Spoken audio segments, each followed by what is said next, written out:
On July 8, 2014, security cameras at Varna Airport captured something that still defies explanation. A man stood up without warning. He didn't take his luggage. He didn't check his phone. He didn't look back. He ran. He sprinted through a restricted exit, climbed a fence, and vanished into the trees beyond the airport.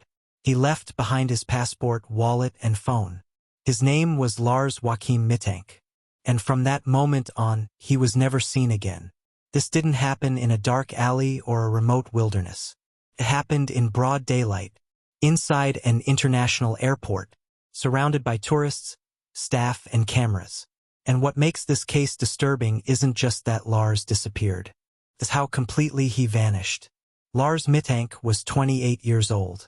He was German, worked as an industrial mechanic, and lived a structured, predictable life. Friends described him as calm and cautious, not impulsive, not reckless.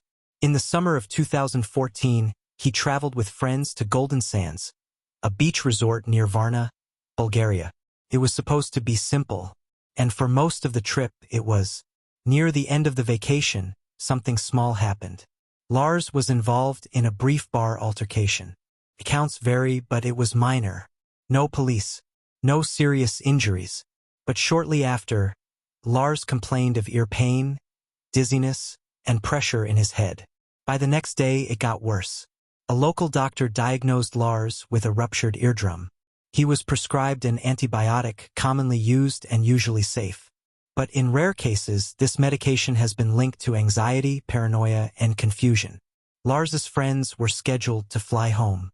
Concerned about flying with his injury, Lars stayed behind. Alone. Once alone, Lars changed.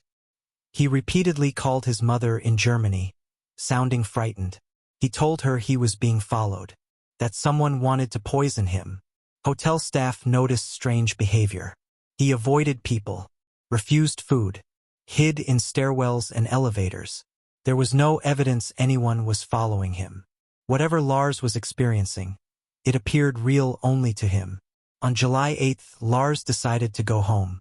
CCTV shows him entering Varna Airport with his luggage. He looked tense but not panicked. He sat down to wait. Then an airport doctor approached him. They spoke briefly. No argument. No visible distress. Then, suddenly, Lars stood up and ran.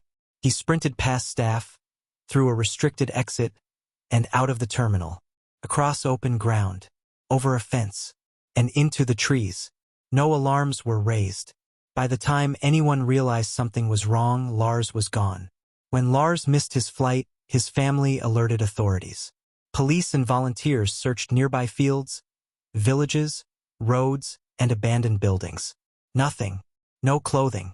No belongings. No sightings. This wasn't wilderness. Someone should have seen him. No one did. One theory focuses on a severe medication reaction. In rare cases, antibiotics can cause acute paranoia and panic. Another theory suggests a concussion from the bar incident. Together, they could explain why Lars ran. But they don't explain why he vanished completely. Criminal involvement has been suggested, but there's no evidence. No suspects. No motive. Most missing person cases leave something behind. A shoe.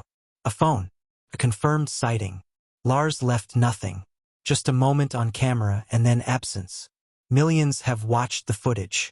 Everyone asks the same question. What did he see? Lars did everything right. He sought medical care, stayed in public places, went to the airport, and still he vanished. Not in darkness, not in isolation, but in plain sight. How does someone run out of an airport and never run into anything ever again?